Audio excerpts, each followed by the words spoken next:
Hello guys, मैं यहाँ पर आपको इनकम टैक्स का कोर्स कराऊंगा। यहाँ पे इनकम टैक्स के क्वेश्चन दिए जाएंगे कुछ जो बहुत ज़्यादा इंपॉर्टेंट है और पेपर में आते रहते हैं। कुमाऊं यूनिवर्सिटी के पेपर में मैंने बहुत बारी क्वेश्चन देखे हुए हैं, तो ये पेपर में जरूरी क्वेश्चन आएंगे। आपको ये सारे क्वेश्चन पढ़ने हैं और रिवाइज करने हैं। पहला क्वेश्चन है, explain the following with reference to the income tax act. इसमें पहला assessment year, second deem tax payer, third tax payer in default and fourth casual income. पहले हम असेसमेंट ईयर पढ़ लेते हैं। असेसमेंट ईयर को जानने से पहले आपको प्रीवियस ईयर जानना होगा।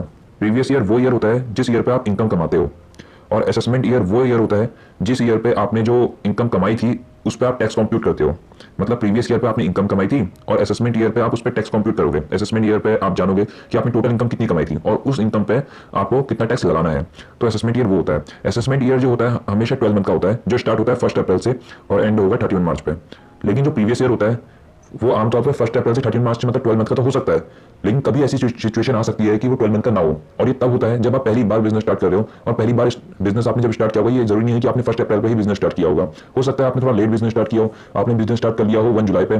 तो 1 जुलाई पर अगर आपने बिजनेस स्टार्ट किया है तो इसका मतलब है कि वो 12 मंथ का नहीं होगा, उसका पीरियड हो सकता है 10 मंथ का हो। लेकिन ये तभी होगा जब आप पहली बार बिजनेस बंद कर रहे हो, या सॉरी बिजनेस स्टार्ट कर रहे हो। और ऐसा तब भी हो सकता है जब आप पहली बार बिजनेस को बंद करने वाले हो।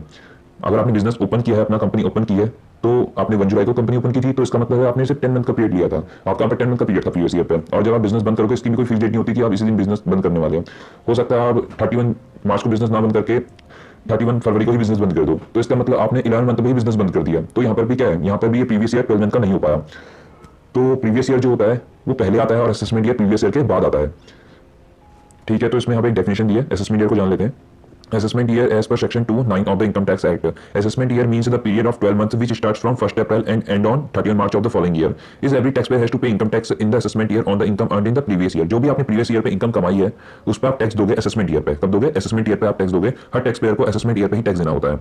जो अभी करंट assessment year चल रहा है वो है 2022 और 2023। मतलब ये 1 अप्रैल 2022 से शुरू होता है और 31 मार्च 2023 को एंड हो जाएगा। तो ये असेसमेंट ईयर है इस बार का। और प्रीवियस ईयर क्या था इसके लिए? प्रीवियस ईयर जो था वो 2021 से लेकर 2022 तक का था। 1 अप्रैल 2021 से लेकर 31 मार्च 2022 तक का था।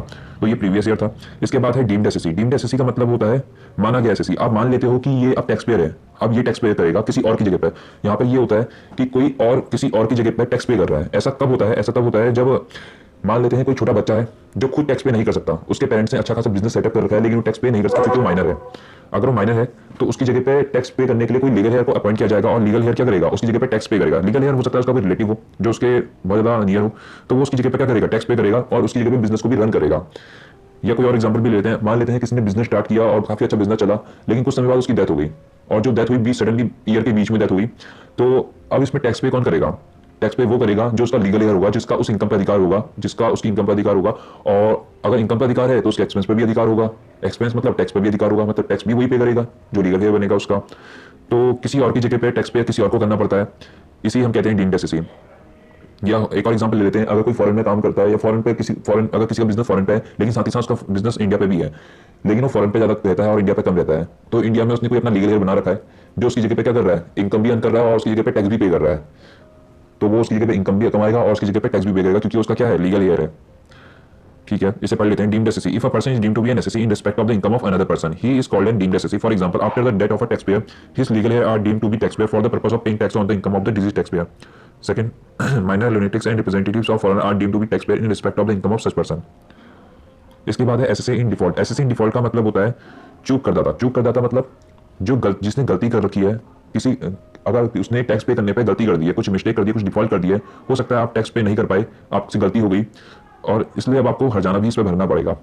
इसका मतलब यह है कि आपने कोई चूक कर दिया। एसएससी इन डिफॉल्ट का मतलब ही चूक करदाता होता है। जैसे मैं आपको एग्जांपल देता हूँ, किसी की कंपनी है, उस कंपनी में बहुत सारे इंप्लॉय काम करते हैं और हर महीने उन इंप्लॉय को इनकम देनी होती है, उनकी सैलरी देनी होती है, तो उस सैलरी पे टैक्स भी कटता है। लेकिन अगर कंपनी का जो ऑनर है वो उनकी सैलरी पे टैक्स काटना भूल गया या उसने टैक्स डिडक्ट नहीं किया, तो अब वो गवर्नमेंट को क्या देगा?